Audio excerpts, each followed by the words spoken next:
पृथ्वी कौन आउ एक विश्वयुद्ध आड़ को मुहाऊँच जदि एथरक पुणी विश्वयुद्ध हुए यही तृतीय विश्वयुद्ध रे परिणति इति भयावह हम जो कल्पना करने कष्ट किंतु सतरे कौन आम तृतीय विश्वयुद्ध आड़ को मुहाऊचे जेकोसी लोक को पचारे एपरिक रास्तार मध्य जो मैंने साधारण खबर सहित जहाँकर बेसी किसी संपर्क न थाए से आजिकल आशंका प्रकाश कर कहते देखिले कौन युद्ध हम कि विश्वयुद्ध लगिज कि यार कारण हूँ प्रतिदिन जदि आपण मैंने टेलीविजन चैनल एवं खबर कागज उपर आखि पकाउथिबे ताले आपण देखिबे अमेरिकार राष्ट्रपति कौन कौन सब खबर बाहर अमेरिका बाबद कौन कौन खबर बाहर डोनाल्ड ट्रंप अमेरिका राष्ट्रपति होकर आसला परे परिस्थिति एभली होईची जे सारा विश्व रे अस्थिरता लगी रही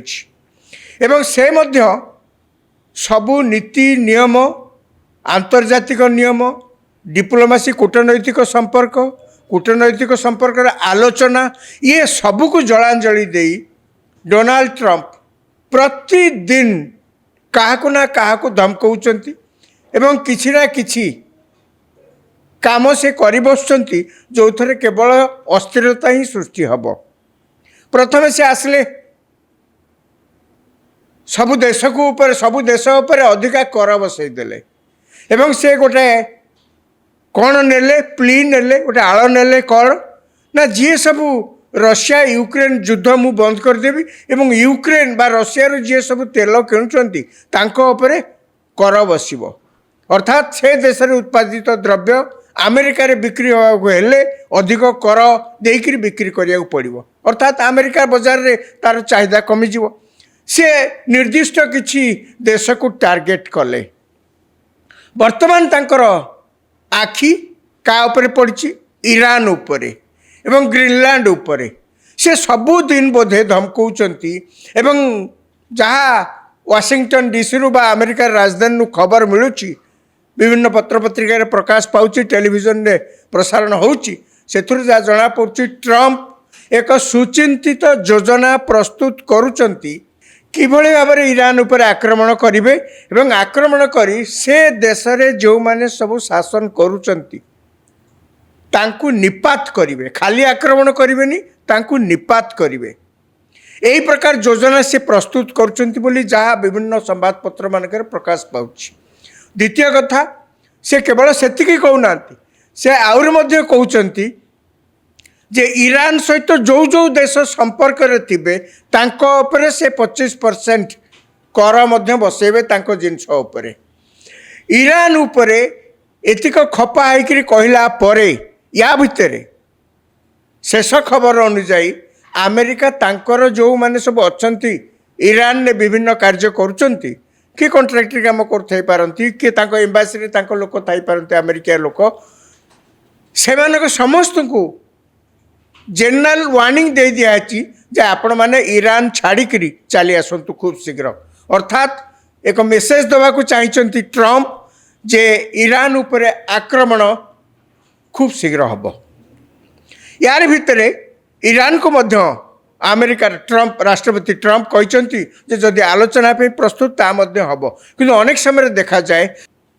आलोचना केवल एक बहाना प्रकृत उद्देश्य होची कौनसी ना कौनसी उपाय रे से देश को कब्जा करवा एवं ये केवल गोटे माछ को थोप देला भली जे आमे आलोचना पे प्रस्तुत आमे शांति पे प्रस्तुत प्रश्न उठी पारे यही कथा भेनेजुएला रे मध्य से अमेरिका तरफ कहला आमे आलोचना पे प्रस्तुत भेनेजुएला राष्ट्रपति खबर पाई से मध्य पब्लिकली कहले आमे अमेरिका सहित आलोचना पे प्रस्तुत किंतु राति अधरे आंकर सैन्य माने जाई अमेरिकार सैन्य माने जाई से देश रे पहुंची हेलिकॉप्टर रे सिक्रेट ऑपरेशन करी राष्ट्रपति तांको पत्नी को सोईतिवा अवस्था रे घोषाड़ी बाहर को आनी मात्र किछि मिनिट भितर कहवा को गले हेलिकॉप्टर रे बसई अमेरिका को नहीं आसले तांको देश रे कई किछि जानिया पूर्वरु तांको राष्ट्रपति एवं राष्ट्रपति पत्नी को गिरफ्त करी हाथ रे कड़ी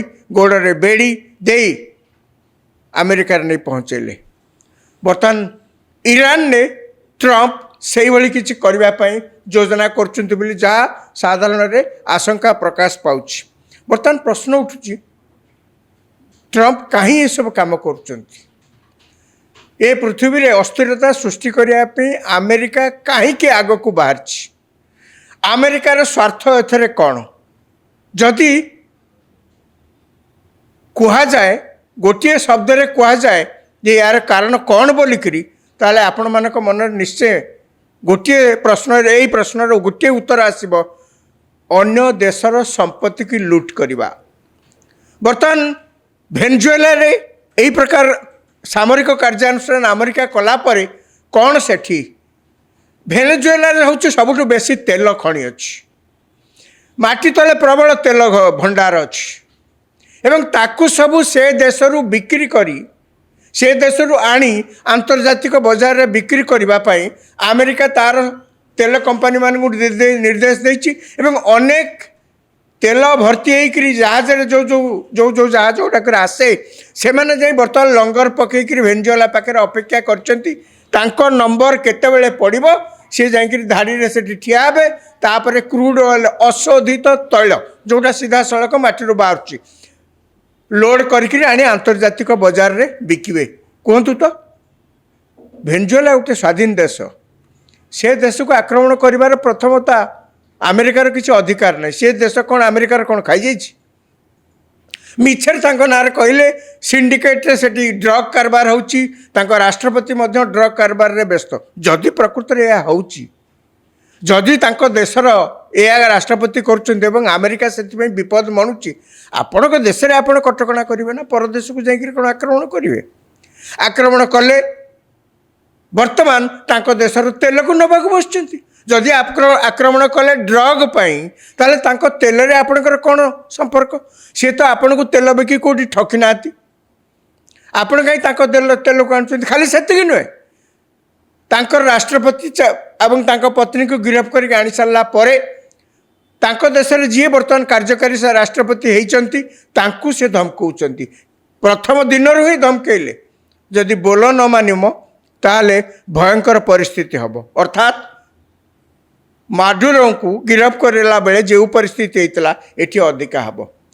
ବର୍ତ୍ତମାନ ଦେଖନ୍ତୁ, ସେ କାମ ସରିଗଲା ପରେ ସେଠିକାର ତେଲ ଖଣିକି କବ୍ଜା କରି ବାହାର ନେଇକରି ଜବରଦସ୍ତ ବିକିବା ପାଇଁ ଉଦ୍ୟମ କଲା ପରେ ବର୍ତ୍ତମାନ ଆଖି ପଡ଼ିଛି କାହା ଉପରେ? ନା ଗ୍ରୀନଲ୍ୟାଣ୍ଡ ଏବଂ ଇରାନ। ବୋଧହୁଏ ଯାହା ଜଣାପଡ଼ୁଛି, ଗ୍ରୀନଲ୍ୟାଣ୍ଡ ପୂର୍ବରୁ ଇରାନ ଅପରେସନଟା ବୋଧେ ଆମେରିକାର ରାଷ୍ଟ୍ରପତି ଜଲ୍ଦି କରିଦେବେ। ବର୍ତ୍ତମାନ ପ୍ରଶ୍ନ ଉଠୁଛି, ଇରାନ ସହିତ ଆପଣଙ୍କର କ'ଣ ସମ୍ପର୍କ? ଇରାନରେ ବର୍ତ୍ତମାନ ଯେଉଁ ସରକାର ଅଛି, ତାଙ୍କର ଯେ ଧର୍ମଗୁରୁ ସବୁଠୁ ପାୱାରଫୁଲ୍ ହେଇକରି ସେ ଦେଶ ଚଲାଉଛନ୍ତି, ୟାକୁ କେହି ଦୁନିଆରେ ପସନ୍ଦ କରୁନାହାନ୍ତି। ଯେମିତି ମାଦୁରୋଙ୍କୁ ଅନେକ ସମୟରେ କୁହାଯାଉଥିଲା ସେ ଏକ ଏକଛତ୍ରବାଦୀ ଶାସକ, ସେ ମଧ୍ୟ ନାନା ଦୁର୍ନୀତିରେ ଲିପ୍ତ ଅଛନ୍ତି, ଏଠି ମଧ୍ୟ ସେମିତି ଇରାନରେ ତାଙ୍କର ଯିଏ ସରକାର ଅଛନ୍ତି, ତାଙ୍କର ଯେଉଁ ରିଲିଜିୟସ୍ ଗୁରୁ ଅଛନ୍ତି, ଧାର୍ମିକ ଗୁରୁ ଅଛନ୍ତି, ଯିଏ ହେଉଛନ୍ତି ସେ ଦେଶର ସର୍ବେସର୍ବା, ତାଙ୍କୁ ମଧ୍ୟ ତାଙ୍କ ଦେଶରେ କେହି ସମର୍ଥନ କରୁନାହାନ୍ତି, ତାଙ୍କୁ ମଧ୍ୟ ବିଦେଶରେ କେହି ସମର୍ଥନ କରୁନାହାନ୍ତି, ବାହାର ଦେଶରେ କେହି ସମର୍ଥନ କରୁନାହାନ୍ତି। କାହିଁକି ସମର୍ଥନ କରୁନାହାନ୍ତି? ଅତ୍ୟନ୍ତ ରକ୍ଷଣଶୀଳ, ଧର୍ମ ନାଁରେ ଅତ୍ୟନ୍ତ ଗୋଟେ ରକ୍ଷଣଶୀଳ ସରକାର। ଆପଣ ଯଦି ମୁଣ୍ଡବାଳ ଅଧିକା ରଖିଦେବେ ସିଏ ତାକୁ ସହିପାରିବେନି। ଆପଣ ଯଦି ବୁର୍ଖା ନ ପିନ୍ଧୁଛନ୍ତି ଆପଣଙ୍କୁ ସେ ନାନା ପ୍ରକାର ନିର୍ଯାତନା ଦେଇ ଦେଶରେ ଆନ୍ଦୋଳନ ମଧ୍ୟ ସେଥିପାଇଁ ହେଇଥିଲା। ଜଣେ ମହିଳାଙ୍କର ମୃତ୍ୟୁ ସେହି କାରଣ ପାଇଁ ହେଲା, କାହିଁକିନା ସେ ଭଲକିରି ବୁର୍ଖା ପିନ୍ଧି ନଥିଲେ ବୋଲିକିରି। ଆଜ୍ଞା, ଇଏ କି କଥା? ସିଏ କ'ଣ ପିନ୍ଧିବେ, କିଏ କ'ଣ ପିନ୍ଧିବ? ତାଙ୍କ ଦେଶରେ ଲମ୍ବା ବାଳ ରଖିଲେ ମଧ୍ୟ ସେ ତାକୁ ସେଇଟାକୁ ମଧ୍ୟ ଅପରାଧ। ତାଙ୍କ ଦେଶରେ ରକ୍ଷଣଶୀଳତାର ଚରମ ସୀମାରେ ଲୋକମାନେ ପେଶୀ ହେଇକିରି ଅଛନ୍ତି, ଯାହା ବିଭିନ୍ନ ସମୟରେ ବିସ୍ଫୋରକ ପରିସ୍ଥିତି ସୃଷ୍ଟି କରୁଛି। ଏବେ ସେଇ ବିସ୍ଫୋରକ ପରିସ୍ଥିତି ଇରାନରେ ପୁଣି ଥରେ ଦେଖାଯାଇଛି ଏବଂ ସେ ପରିସ୍ଥିତିକୁ ଥମିବାର ନାଁ ନେଉନି। ପ୍ରତିଦିନ ଇରାନର ଲୋକମାନେ ଆଜି କେଉଁଠି ବ୍ୟାଙ୍କରେ ନିଆଁ ଲଗାଇଦେଲେଣି, କେଉଁଠି ମସଜିଦରେ ନିଆଁ ଲଗାଇଦେଲେଣି, କେଉଁଠି ରାସ୍ତା ଅବରୋଧ କଲେଣି। ସରକାର ଯେତେ ତାଙ୍କୁ ପିଟାମରା କଲେ ମଧ୍ୟ ସେମାନେ ଶୁଣିବାକୁ ନାରାଜ। ସେମାନେ ସ୍ୱାଧୀନ ଭାବରେ ବଞ୍ଚିବାକୁ ଚାହୁଁଛନ୍ତି, ସରକାର ବଦଳାଇବାକୁ ଚାହୁଁଛନ୍ତି। ୟାରି ଭିତରେ ଡୋନାଲ୍ଡ ଟ୍ରମ୍ପ ଯାଇ ପଶିକିରି କହୁଛନ୍ତି ଯେ ଯଦି ଇରାନ ସରକାର ଏମାନଙ୍କ ଉପରେ କିଛି କାର୍ଯ୍ୟାନୁଷ୍ଠାନ କରନ୍ତି ଆମେ ଆକ୍ରମଣ କରିବୁ। ଆପଣ କିଏ? କୌଣସି ଦେଶରେ ଯାହା କିଛି ଘଟୁଛି ସେ ଦେଶର ଲୋକମାନେ ସେତିକି ସେମାନେ ମ୍ୟାଚିଓର୍ଡ, ସେତିକି ସେମାନେ ଅନୁଭବ କରିଛନ୍ତି, କଷ୍ଟ ସେମାନେ ଭୋଗୁଥିବାରୁ ସେମାନେ ଅନୁଭବ କରୁଛନ୍ତି, ସେମାନେ ତାଙ୍କ ସରକାରଙ୍କ ବିରୁଦ୍ଧରେ ଆନ୍ଦୋଳନ କରୁଛନ୍ତି। ଆପଣ ସେଠି ପଶିବାର କ'ଣ କାରଣ ଅଛି?